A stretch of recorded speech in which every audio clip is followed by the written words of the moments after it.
in the council chambers can participate and vote on all matters when emergency exists and the nature of the emergency is stated in the minutes. The U.S. and the world is in a state of emergency due to the coronavirus COVID-19.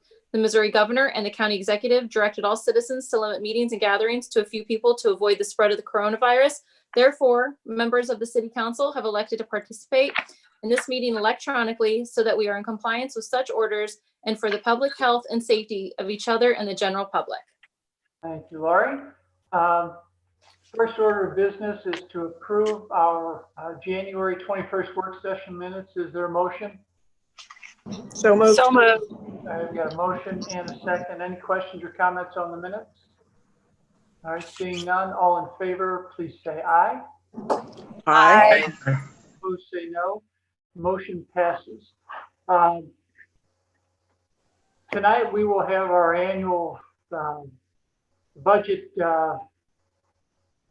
presentation by Russ, and obviously department heads are here as well. If there's anything that they want to add or Russ wants them to add.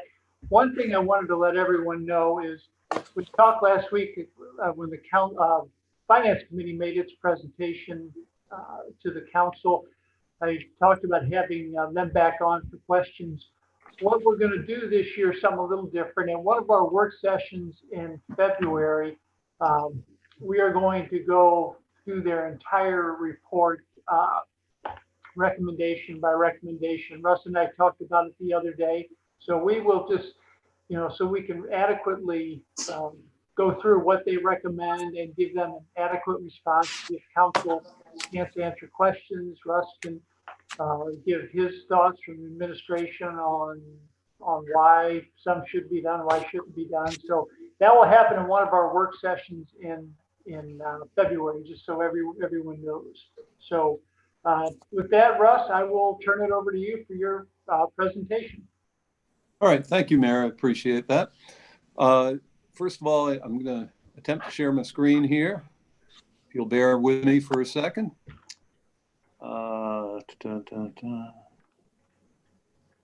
Let's see here. As I said, you're going to have to bear with me for a second. I'm sorry. We're not going anywhere. Okay. Let's see if I can. At least not until dinner time. Yeah. Yeah. Oh, great. That's not what I wanted. Go back to Zoom. I'm going to ask everyone to mute themselves while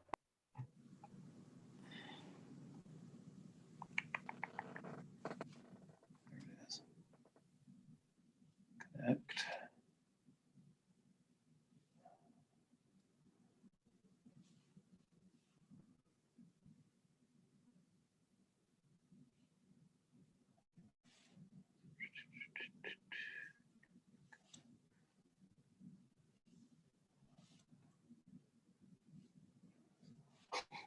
I'm still here. It's going through a bunch of iterations here. Let's see if I can get this to go this time. Share screen. Open. Now, let's see if you see this. Do you see what I see? How do I know what you see? Do you Yes. see anything other than what you saw previously? Yes. we can see it, Russ. Thank you. Okay, that's what I need to know. All right. Well, thank you for bearing with me on that. That's a little bit of an iteration we have to go through here. So first of all, I want to say thank you to the council and thank you to the CFC for their involvement in helping to frame the budget. I want to say thank you to the department heads as well, because they do the yeoman's work on the analysis, and they have to know their departments inside and out to be able to frame what the needs are and have a realistic approach to the coming year. So, and of course, Sandy guides the whole process. So I certainly wouldn't want to leave her out, or Georgia. My partnership with Georgia over the past 7 years has been incredible, and she's going to be moving on to another part of her life here fairly soon. So this is probably the last budget that we're going to work together on. And I just wanted to say thank you to Georgia, a special thank you for all the effort she's put in over the years. But this year has been a bit of a challenge. We've had, as the rest of the world has, had to deal with COVID and the uncertainties, economic uncertainties that come along with the shutdown of business and shutdown of the economy for various months or parts of months over the past fiscal year. Have had to learn to adapt and really forecast in a different way than what we had previously. Normally you could look at multiple years trends and look forward and have a pretty good idea on a number of line items where you need to be in the future. But this year has placed a different emphasis on how we approach the following year's budget, FY 21-22's budget. By necessity, had to be approached with more of a, I think, a conservative bent and a much more careful approach with regard to projecting revenues. Our revenue streams are many, but they tend to fall into a three-legged stool of sales tax, property tax, and gross receipts tax. Those are what prop us up. Any one of those legs falters, the stool becomes unstable. So we've been carefully watching those over the past months, over the past year, really, the fiscal year that we're in right now, to determine the strengths and weaknesses of our revenue streams. And we've also taken a hard look at the expense side of the ledger as well.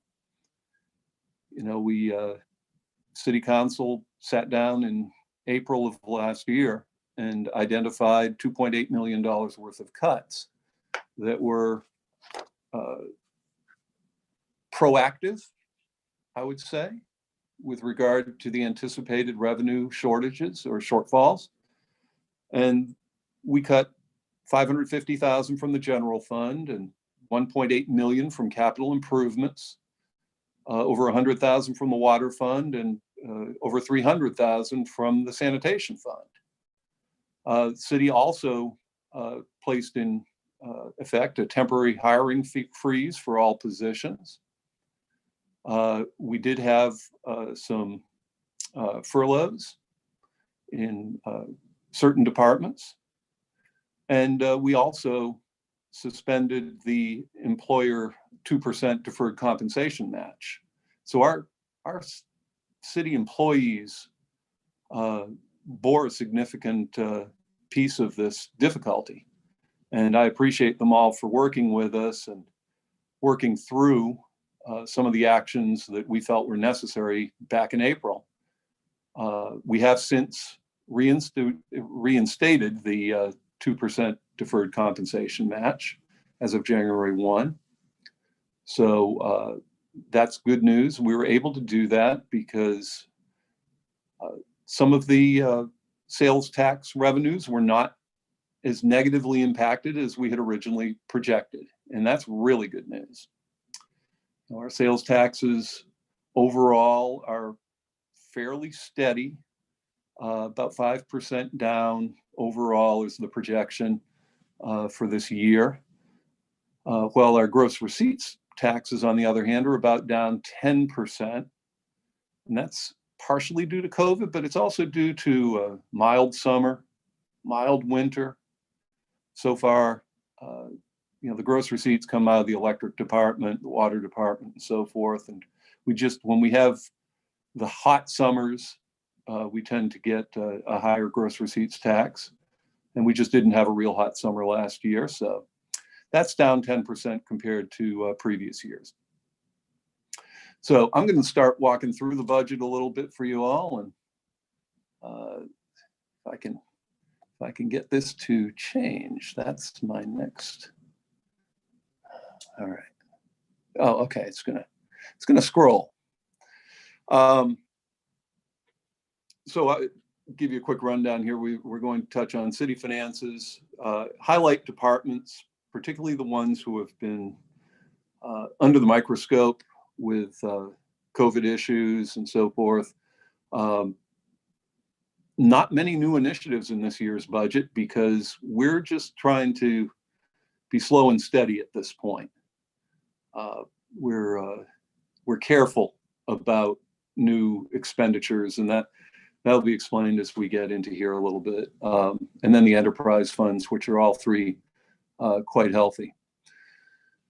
So city finances, a general fund unrestricted cash balance at the end of FY20 was $11,054,000, which represents about 45% of revenues.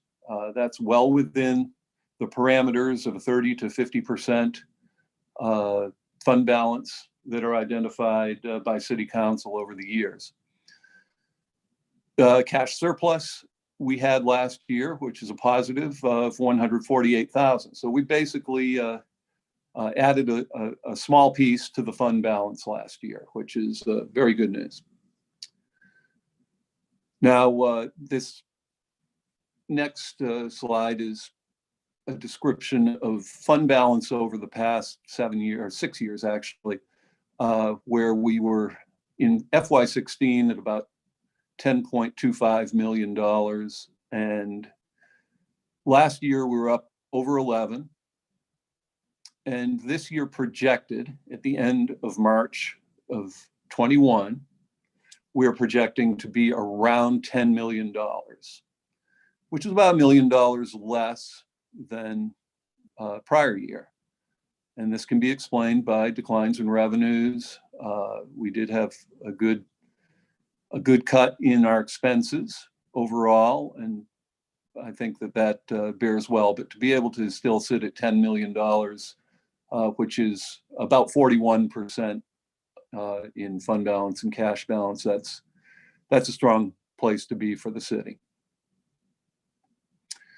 Now, one of the revenue streams that's really killing us right now is telecommunications. And this is a result partially from the switch over from home-based telephone lines, landlines, to cell phones. We don't receive the telecommunications gross receipts revenue from cell phone usage in a traditional way, where we used to receive it on landlines. So as people convert from landline to telephone to cell phone, our ability to collect telecommunications revenue declines. And you can see that consumer behavior outlined quite clearly here. In FY 2016, our telecommunications revenues were 1.1 million plus. And in projected end of this fiscal year that we're in currently, they're going to be down to 530, which is less than half. So the city has had to make up for that loss. And we've been careful in how we attack programs and how we identify where we can improve revenues in places throughout the general fund. So overall, I think we're still able, even though with that $500,000 loss in that one revenue stream, to keep quite stable in our fund balance. So I mentioned pandemic belt tightening, that's what I call it. The general fund departmental expense for FY22 in this draft budget that we have before you right now is actually $302,000 plus less than the FY21 general fund budget. So we've actually cut from the budget and still intend to operate to virtually the same level of service through all our departments while cutting $302,000 out. That's a tough nut to crack because we always have a lean budget, but we were able to identify those places. So trends warrant conservative revenue budgeting. And what I mean by that, if you look at page 5 of your proposed budgets in front of you, and I've got it actually on the next slide here,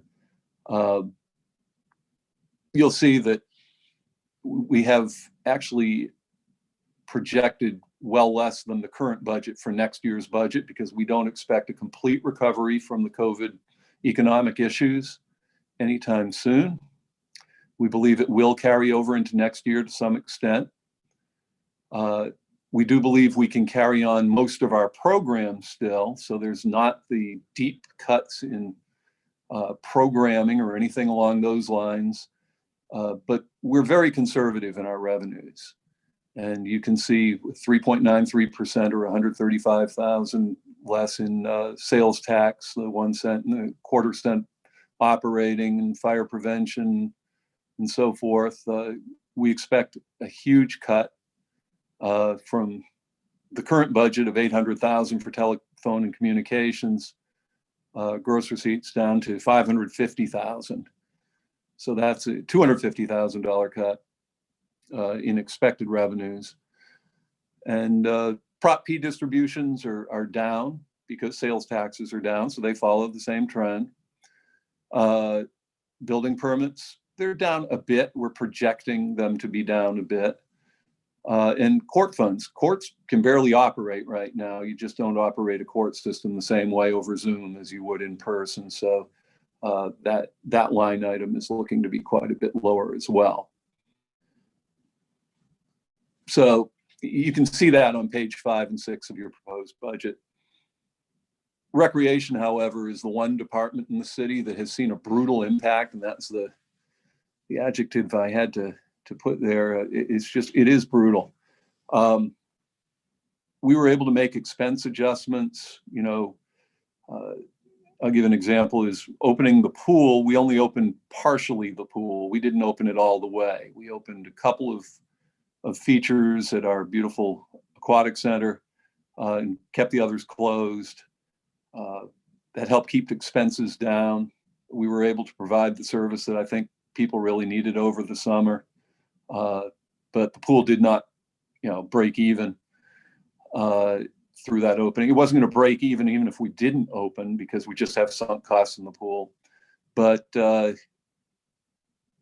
with the expense adjustments that we had, we were able to keep a loss, not just on the pool, but throughout the entire recreation department, to right at about $1 million. That's a significant loss. We normally are close to break even, within 100,000 or 200,000 of break even, and that's because our recreation department exists on the fees taken in from the participants in the events that the events and programs that the recreation department produces. And an 85% return through recreation department is quite excellent. It means our fees are set appropriately and so forth. But when you don't have programs, like all summer long, we had to cancel the camp, we had to cancel sports activities, which meant that our ice rink, which normally operates quite well, brought in virtually no revenue for a while there. It's just a brutal impact. So I just want you all to be aware of that. Now, great news of the city is we don't have any statutory debt right now. We have no outstanding GO bonds. We have a debt limit of $83 million, of which we're employing zero. I think that's to be commended through all the past administrations, councils, and so forth, that City of Kirkwood is good for its money as far as paying as you go on so many things. And the only quote unquote debt we have is not statutorily limited. We have what are called certificates of participation or revenue bonds that exist on a couple of our facilities. Sales taxes, as I said, are stable and they're holding their own through the pandemic so far. We hope with the vaccine next year, they're going to be in a similar status. I hate to use the word hope, but no one has a real clear crystal ball on this at this point. We do expect that we'll be able to recover our sales taxes at worst a similar rate to what we did this year.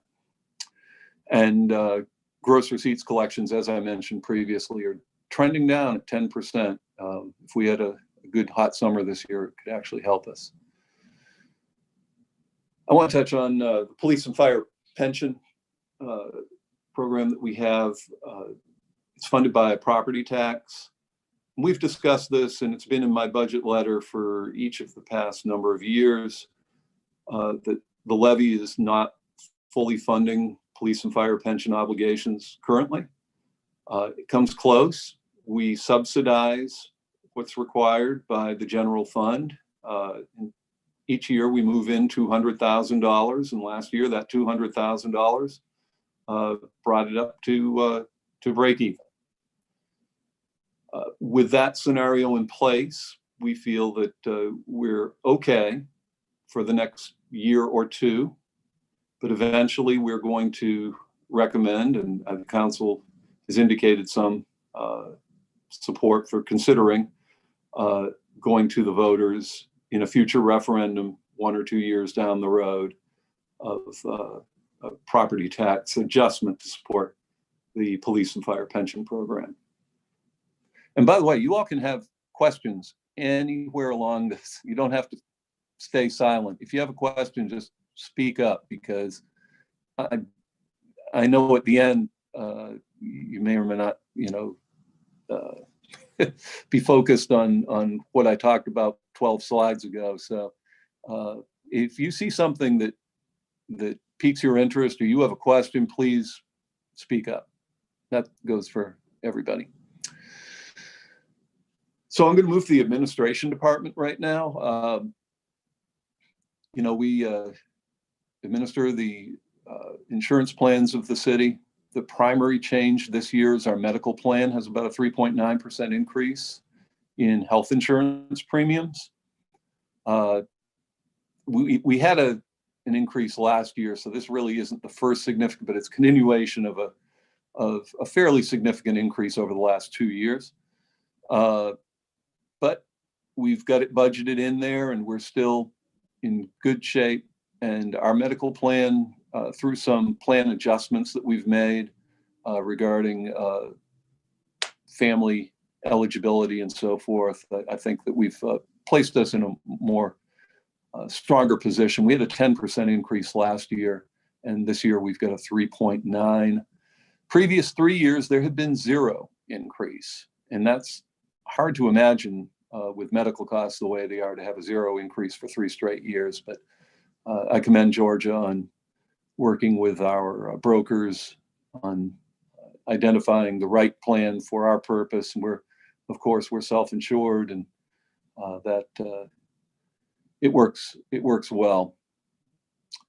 Also, all the personnel aspects are administered through the administration department, and we do recommend, after not having a CPI increase this year because of the COVID situation, we normally would have had one in this month.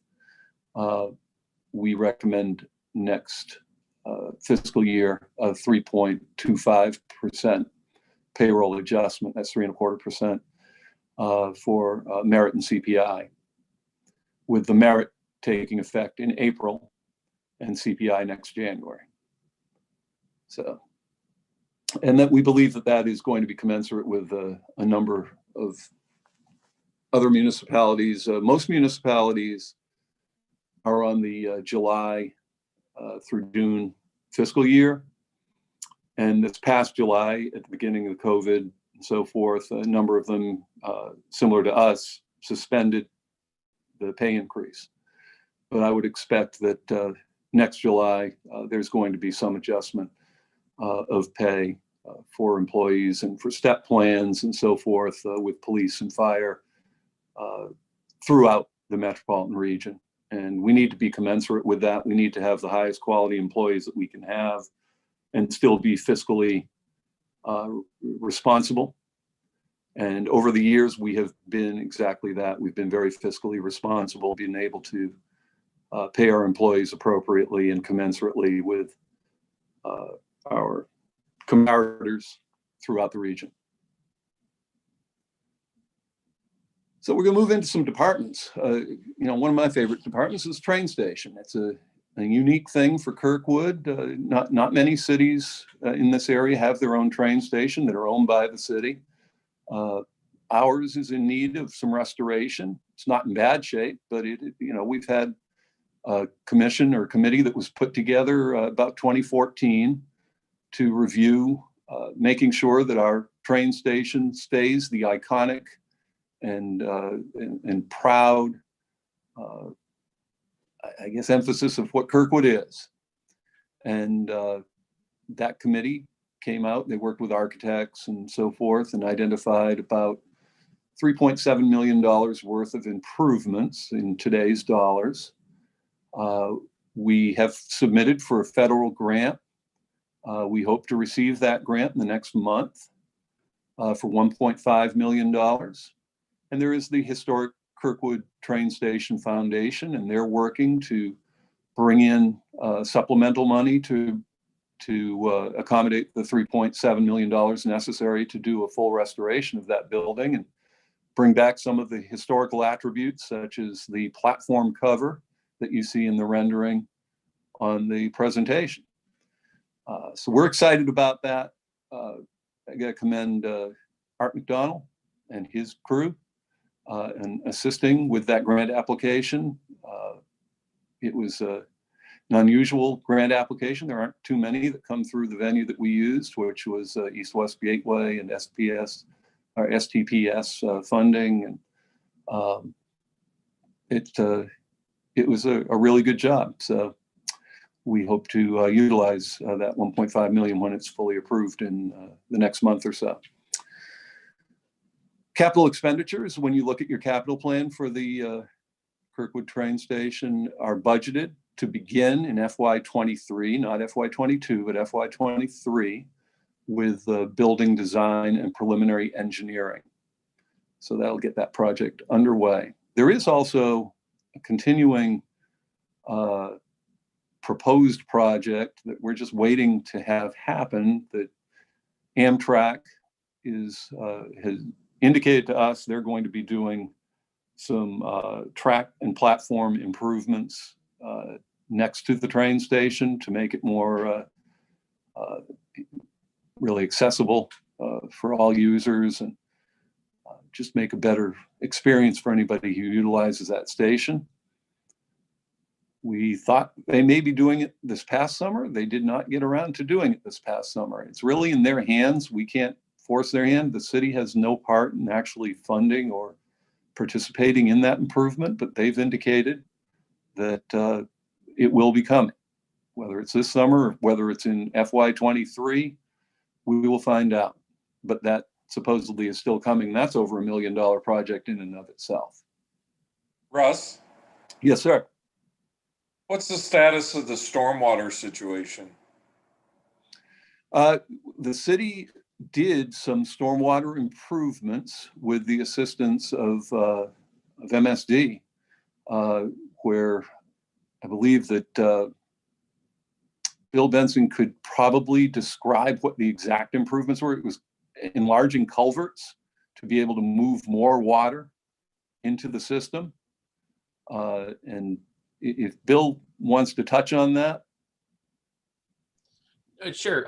Basically, we improved the capacity of the inlets in front of the train station with an engineering project. And based on that, Bill Burkhalter will confirm that we haven't had one flooding since that time. But I do know that in the train station, we will be looking at flooding protection if needed for that project. Yeah, the project actually includes automatic floodgates, conceivably, as envisioned right now. But I do think the improvements that we made in the interim for really a marginal cost, I think it was less than $50,000. Is that about right, Bill? Yes, and it was even less than that for us because MSD picked up about 75% of that cost. Yeah, that's what I'm thinking. MSD was a great partner with us in that project. So, I'm not going to say that it alleviated all flooding possibilities just because we haven't had one since it's been completed, but it's a good sign that it's going to take a lot more water to flood now than it did. Thank you, Bill. And thank you, Bob. Any other questions on the train station? Thoughts? Okay. Gonna move on to MIS. And as I said, we're careful here right now in approving a needed project, but an expensive project. And that's the Enterprise Resource Program. It's about $1.5 million to buy a complete new system for tracking all activity at the city, basically from finance to personnel to work orders through all the departments. It's really an all-encompassing type system. And the one we have now, while still functioning, probably is not as good as what we need. We identified a need a few years ago. We went through a procurement process. We're on the verge of actually implementing and purchasing the Enterprise Resource Program right when COVID hit. We were having discussions about getting that purchase done in February of last year. Then COVID hit, and we placed on hold our purchase because $1.5 million is quite substantial when we're losing $1 million in the recreation department over a year and so forth. So suffice to say, that is not on the back burner, it's on the front burner, but it's still not funded. So Russ, a quick yes. question on that. Mhm. Did we have a cost avoidance estimate from them, or was there any projected cost of savings? I'm not aware of a projected cost savings, but the improvements in efficiency would result, but I don't believe that we actually had quantified to a number of what the cost savings on a yearly basis would be versus what we currently have. The actual cost of the software and installation and so forth would be more than what we're currently paying for our current system, certainly. But you want to make that up over years of just a better operation. Okay, I just wondered, sometimes the suppliers can provide you with some estimates of potential savings. You know, David Weidler is on this call right now. Do you remember them identifying potential savings on a yearly basis versus what we currently have, David? So the suppliers, the individual supplier that we're looking at, there was some cost savings figures, but the one thing that I'd be nervous about utilizing their cost saving figures, and they were pretty modest at that, is a lot of the times in those operations, you also gain some ability for additional efficiencies within your operations. And a lot of it's staff time, so you'd be talking soft costs. So money that's already built into the budget, and then you can reallocate that staff time to other projects to improve our service delivery or increase service delivery to our community. So they were, you were talking maybe $50,000, $100,000 figures they were providing, but that's without going through and fully vetting through their figures and how they came up with them. Okay, thank you. Yep. Mm-hmm. Thank you. Also in management information services, in their capital for this year are new servers and new aerial photography for the city. So we've got that in there for $90,000 for the two items there. Jump to the police department. Capital expenditures, new vehicles. Basically, we didn't purchase any vehicles. Those were part of what we held back over this fiscal year. So the capital in the police department is really just a forward of what we would have done this year. $215,300 and for new vehicles and tasers and $20,000. It's a pretty standard year-by-year approach within our police department on replacing equipment. So we have first-rate equipment going forward at all times. We get mobile data terminals are always being turned over. within 5 years. But the big news in the police department, and really in the fire department as well, is our growth in dispatch operations, where we have new contracts with Glendale and De Pere. Council understands the great benefit of this, and it really sets Kirkwood apart from a number of other cities as being a leader in St. Louis County in cooperative agreements, efficiencies, and so forth. And I think it opens a door to some more and different types of cooperative and efficiency agreements, such as purchasing. Kirkwood has a really strong purchasing and procurement department, and a lot of our surrounding entities do not. And we could actually assist them through a contractual basis to provide better purchasing opportunities for them. So that's an example of where we've basically got our foot in the door in a way with Glendale and De Pere on the quality of services we provide, and they recognize that. So there may be some possibilities with them and other municipalities in other locations of our functions. And that also improves the service delivery for our citizens as well. When we go from 2 dispatchers to 3 on a 24-hour, 7-day-a-week basis, that is a very positive thing for our capabilities in if there's ever an emergency or a flooding of the dispatch operation with 911 calls or just about anything along those lines. We just have higher capabilities now than what we did before these agreements, and these agreements fund those higher capabilities. They're not borne by the citizens of Kirkwood. So that's a positive thing.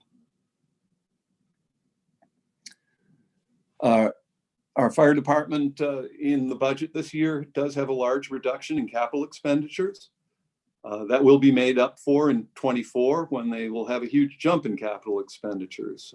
They're basically, in a way, allowing us to bank some money to buy a rescue pumper and ambulance purchases in FY24. And those may end up being financed as a lease purchase over a number of years. That's the way we've typically done these purchases. So we would look at that in FY24 as well. The lease purchases that we're currently under do expire before that, so it would be an appropriate place. This fiscal year upcoming, FY22, we have vehicle stabilization, which is basically an airbag that lifts a vehicle to, in case someone's trapped in an accident or anything along those lines. And also replacing our gas meters, which identify noxious gases. So those two in the budget right now total $50,000. And our new ambulance service in Glendale took effect on January 1. That's a very positive thing for the city and the revenue, because we do receive the fees from those ambulance calls in an expanded territory now. We're in the 6th year of our street restoration program. This has been a successful program over the first 5 years. First 5 years are important because we have 5 districts in the city, and we've gone really around in a clockwise basis, starting in the East District and finishing in the Northeast on the 5th year.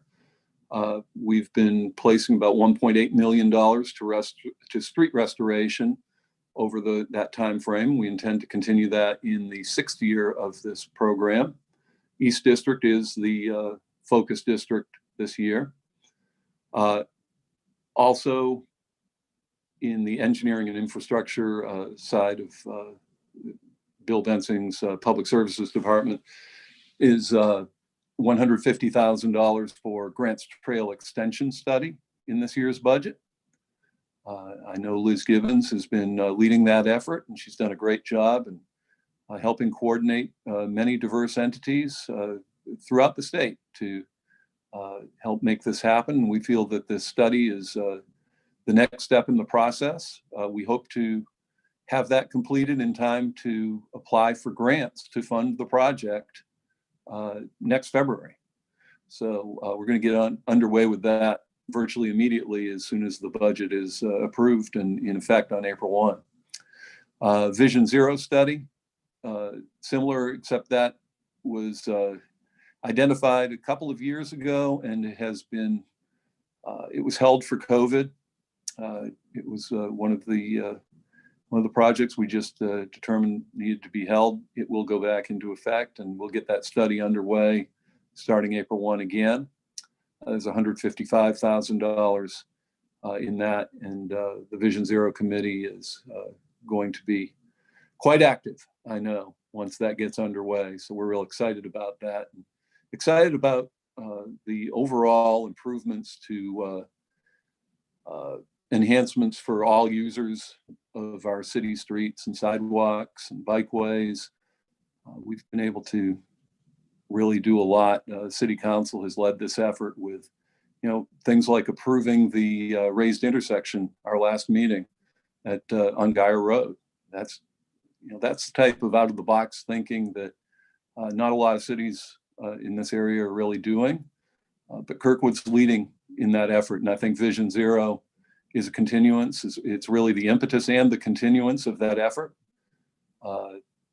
And we got a long way to go to have, an absolutely exemplary situation for throughout the city for all users on sidewalks and so forth. But you got to start somewhere, and we did complete a raised intersection near the Performing Arts Center. I think that's been well received overall. We're looking at a couple more actually in the grants that are before City Council at their next work session. We're looking at one at Argonne and Clay and Woodbine and Clay, I believe. So those could conceivably be raised intersections. So I just put it on the street districts. I mentioned we went around clockwise. We intend to continue with the East District this year. The next identification, where you see color on this map, is a street that was funded and resurfaced through our street restoration program over the past 5 years. You'll see we've made a great amount of headway in the city of Kirkwood to improve the drivability of our streets. And a number of these projects improve sidewalks as well. We continue to do ADA improvements across the city with new ramps and tactile pads and so forth. So this is a good ongoing project. It's funded well at 1.8 million. It probably could use more, but I think we're going to have a discussion about means of bringing in some more revenue to our street resurfacing program in the future. I want to touch on planning and development services. Last year, we did discuss integrating the development services portion of planning. That is now complete in the fiscal 22 budget. We've transitioned to a standalone department, separate of public services on April 1. That's what's proposed currently, whereby the Planning and Development Services Director would report directly to me as a true standalone department. Last year, we discussed maybe 2 years on that, but it's actually functioning really well right now. And I think that there isn't a whole lot to be gained by waiting another year for this to happen. So we're making it happen, and it's included in the budget in this way this fiscal year, upcoming FY22. And the director would oversee all planning and development activities, including building and codes. And that's really what we began implementing this year. And Jonathan Raish has done an excellent job on that. And I can't say enough good things about that department. Now we'll talk a little about recreation. Performing Arts Center basically had all its operations personnel deferred in the budget because of COVID and the fact that we couldn't really open it to any extent. We have had a few disparate entities come in and, produce activities there. We've got a yoga class space, and It's not really what the Performing Arts Center was designed for, but it's very adaptable. And while you can't have large gatherings, we're trying to make it work. And we haven't hired the technical director. We haven't hired a custodial person or anything along those lines because we just don't have the activity out there. However, in the new budget, we do have those positions still. And as soon as we know we're going to have the activity that we expect from stages, Kirkwood Theater Guild, Kirkwood Youth Theater, and really outside productions, I think that we'll be beginning to hire those people. We're going to need to begin to hire those people. So it is in the budget. And we do expect, we're very hopeful that stages can have a close to normal operation at the theater this summer. That's yet to be seen, but we have budgeted along those lines. If we need to make adjustments, we've shown in April of 2020 that we can make adjustments, and we may need to. It really depends on the way the pandemic plays out. We do have a continuation of the Aquatic Center's maintenance plan with $190,000 in the capital program for pool painting, piping, and repair. We've made great headway in that maintenance plan over the last 2 years with a complete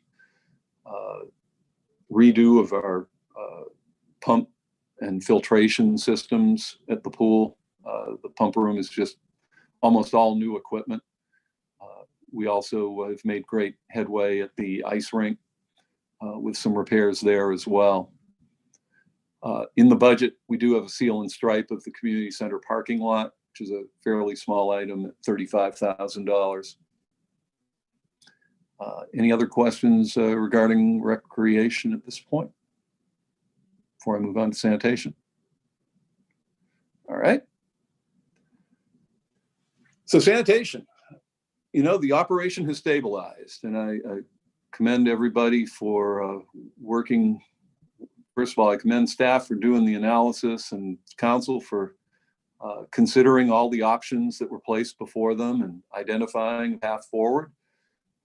You know, we approved the multi-cart system. That's been in operation now for about a year. It's been doing great. We've actually seen some efficiency improvements realized as a result of having the multi-cart system. We're actually able to operate with one less person currently, and that's a positive. We've also done a lot of education on recycling and lowered our contamination level 50% from a 14% level of contamination citywide in our recycling to 7% in our contamination citywide on our last survey and analysis. So that's Bill Benzing and his staff and everybody out at sanitation department are to be commended on that. The education will continue. I got to also give a shout out to Freddie, our communications director, on working to get so much information out to the citizens when we did the multi-cart system, and all the education on recycling, our recycling game that we have online and on your phone, that you can sort of try to identify what does and doesn't belong. These are all positive things that make a good impression on our citizens. So we're really impressed moving forward there. Also, our sanitation department was one of the few full operations during COVID. We didn't lessen operation. We were able to continue full 7-day-a-week service during the COVID pandemic, and do continue to do that as well. So, you know, sanitation is one of the things, along with police and fire, that you just can't do without. So to be able to complete that full operation in these times is very positive. We did have a fee adjustment in FY21, and that has been implemented. And in the next fiscal year, we do have a rear loader and a side loader replacement, totaling almost $500,000 there. We'll move on to the water fund. Water main replacement, similar to last year at $1 million. Bill has been watching carefully this program. It does help fund some of the street improvements because water department, you have to dig under the street a lot, and there are also trucks moving here and there, and basically contributes to some of the deterioration of the streets, let me put it that way. And so it contributes about $700,000 to the capital program that is utilized on a yearly basis for capital improvements. Continued leak repair program also at $100,000. We did have an analysis done a couple of years ago to identify where some of our leaks were, and it identified a prioritized list of repairs. We are trying to get the lost water rate down. It's somewhere north of 20% or somewhere in that range. Bill, what is our lost water rate right now? Our water loss rate last year was 21%. Yeah. So it is. It's just a little north of 20%. But the more we hit these leak repairs and get the water mains done, we do expect that to start declining. Budget also includes an annual rate adjustment of 3% to keep on top of the funding necessary to improve this aging infrastructure. The city's water system is aging, and it needs continual maintenance. So the electric fund, we've got the water fund, we've got the electric fund, we've got the sanitation fund. There's been some discussion previously about, well, why don't we liquidate one of those funds? I think the CFC actually had a discussion or a recommendation of an analysis of that. My take on our enterprise funds is they're good for the city of Kirkwood. They're good for our citizens. They're there for many, many years to provide for the city. They pay a dividend, each one of them, to help bolster city projects. And to liquidate one, such as the water fund, just sell it off to Missouri American, I don't think is necessarily the best approach, and we can talk about that in the future.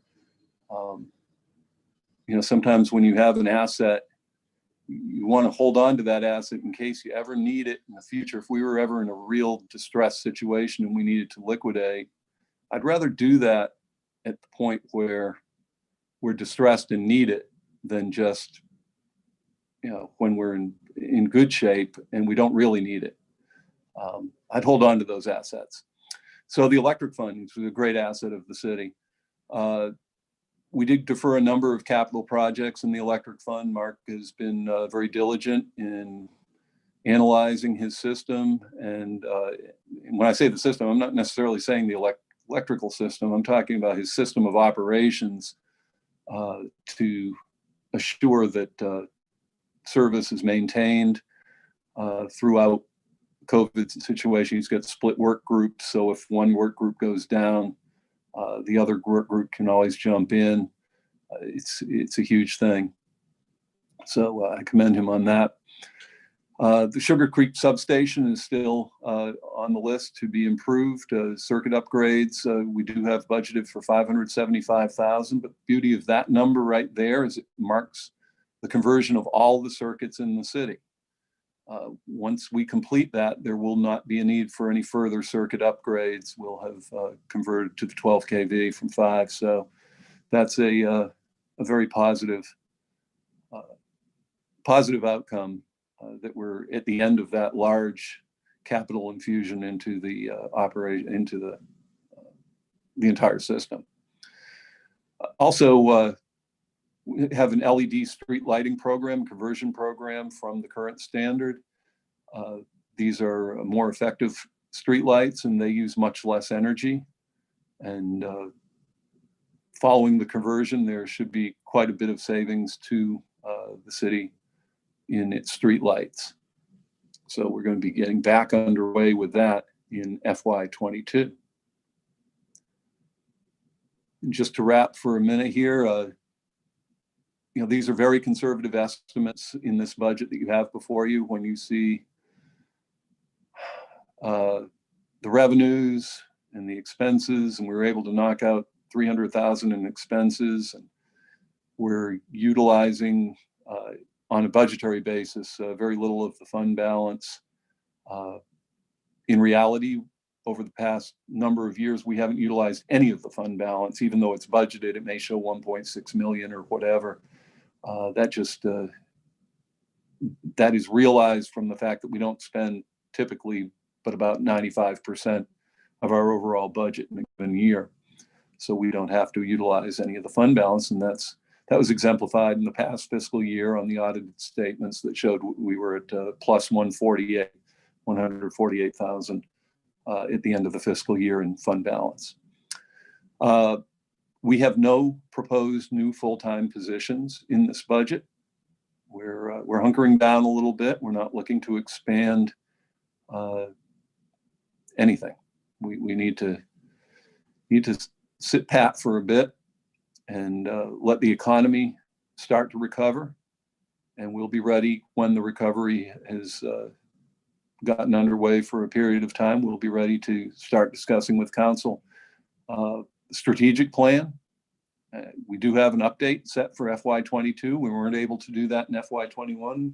It really wasn't a good time to meet last summer, but we're planning to get together and do some strategic planning. We'll utilize a facilitator, good professional, to get in there and identify the needs versus just the wants, and really the direction of the city for the next 5 years, so that we can have some of the new initiatives that basically we were able to knock out in a little over 3 years from the 2017 strategic plan. So that's an exciting prospect for us all. And again, I want to thank Georgia for being an incredible right-hand person for me in my entire time here at the City of Kirkwood, and thank her for her assistance on this particular budget proposal. And Sandy as well. Sandy was able to step in without a hiccup when our longtime finance director, John Adams, retired. And Sandy's just done an incredible job. And I want to thank the department heads as well.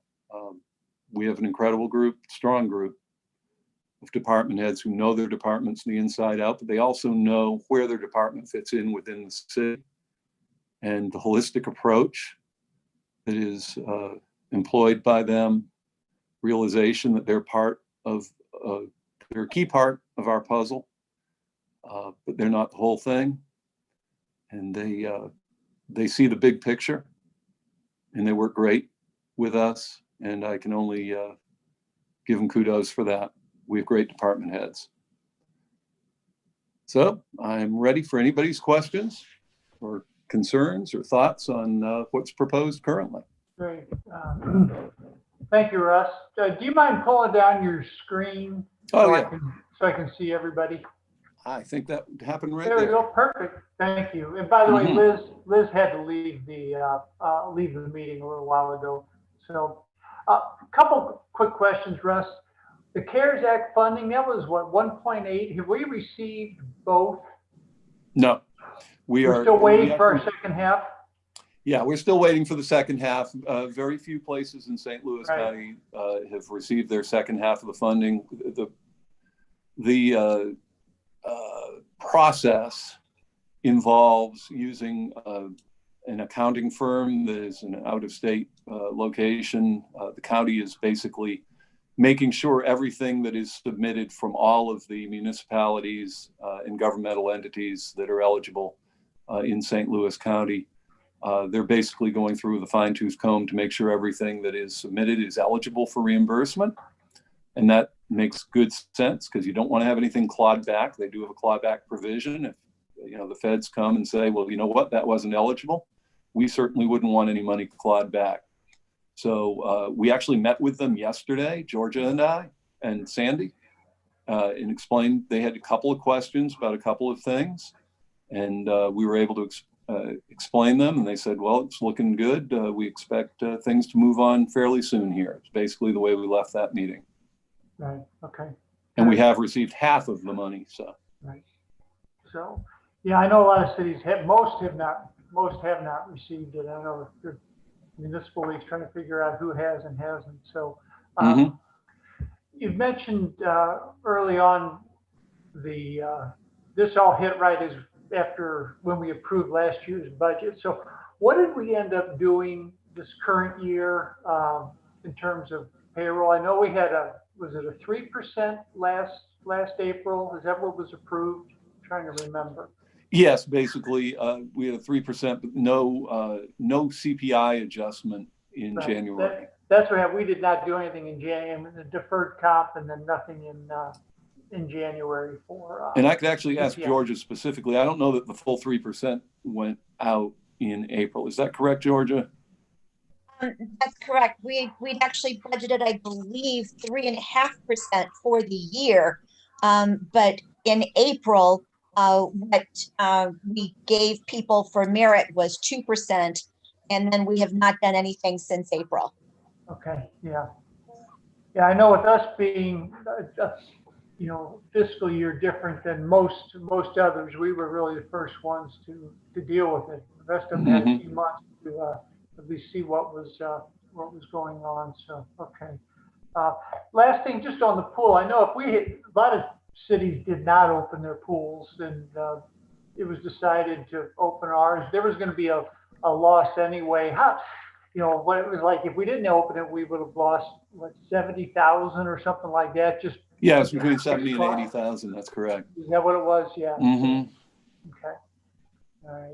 All right. We'll go to any council questions, and I'll just go by who I see on the screen first. Kara, anything? Oh, man. You mentioned that we have no new full-time hires in this one. And I recall we had one in, I think, the planning department last year that we put on hold. Is that then still on hold? It has, but it's basically going to be funded here in April when April comes around. Okay, perfect. Because it's still in the budget. Okay, good. Because I'm looking at some of those new projects and the workload that department has. I just want to make sure that we're fully staffed there and have a good control on kind of what's coming down the pipeline. The other thing I wanted to know was the Citizens Finance Committee had mentioned looking at fee assessment. And how often do we usually do that for recreation and I guess all over the board? Well, we try to identify in each department that the fees are set, what comparator cities, what the going rate is, so we don't get behind. We want to be commensurate. We don't want to be exorbitant. And fees sometimes have to be based on the level of what the cost is to provide that service. So we do analyze. We haven't had an across the board analysis of it that the CFC was discussing. Okay. Great. That's all I have now. Thanks. Yeah, I meant to remind council this, as I said last week, this is just our first, we're just now starting the budget process. We will have more, work sessions, through February and even through March, because we'll have the public hearing at second meeting in February. I think that's the 18th, but we won't approve the budget until second meeting in March. So this will be an ongoing conversation over really the next almost 2 months. So Mark. I have a lot of questions. You all do such a great job. I've been looking at the budget now for so many years, and it's amazing to me how we did so well during this pandemic, in spite of all the hardships and all the cuts we had to make. That in the beginning we thought it was going to be so much worse, and it's kudos to everybody with our city staff and administration and taking corrective action so quickly really has made a difference, and this budget shows it. You know, it's very stable, and you know, things like the fund balances. You know, I'd like to see. Hopefully, we can get an upward trend on the electric fund balance, and you know, kind of reverse what we had to go through last year. But I think we're heading in the right direction, and thank you for all of your efforts on this. Maggie? I was in several Small Growth America virtual seminars this week. And the last 3 were about equity. It was all very good, the whole group of them. The second day, they talked a bit about budget. And there was a quote that really struck me. It said, "A budget is a moral document." It is, of course, about numbers. It's also must answer what issues will it actually solve in the community. And one more quote was, "The product matters. What product we build, what product are we building with our budget?" So what I would say is that I think you all are doing an amazing job. I think that I like looking at the budget, not just through a numbers lens, but also through an equity lens. And I think we're doing that as well. So thank you. And I hope we all keep that kind of in mind as we work through this in the next 2 months. It's certainly hugely on mine. Thank you, Maggie. Thank you. Wallace? Unmute you, yeah. There you go. Well, I'll stop bouncing there. Yeah, I have a number of thoughts and some questions, but I think I'll wait and reserve those until we get the response of the CFC from Mr. Hawes. Okay. Mm-hmm. All right, very good. Bob? I have no questions. It's just really nice to see, you know, Mark and Bill and Brian and Jim again. And so good work, you guys. And I look forward to finalizing this with y'all. All right. Mark, Brian, Jim, all of you, you want to say it's nice to see Bob again too? I mean, you know, it's, just kidding you, Bob. All right, Russ, do you have anything else you want to add? This was, thank you for taking the time to go through it and give us the overview. And we will obviously have more conversations on this, and there will be, I'm sure there'll be more changes from your end even before we get to any of our you know, requested changes to it. So. Right.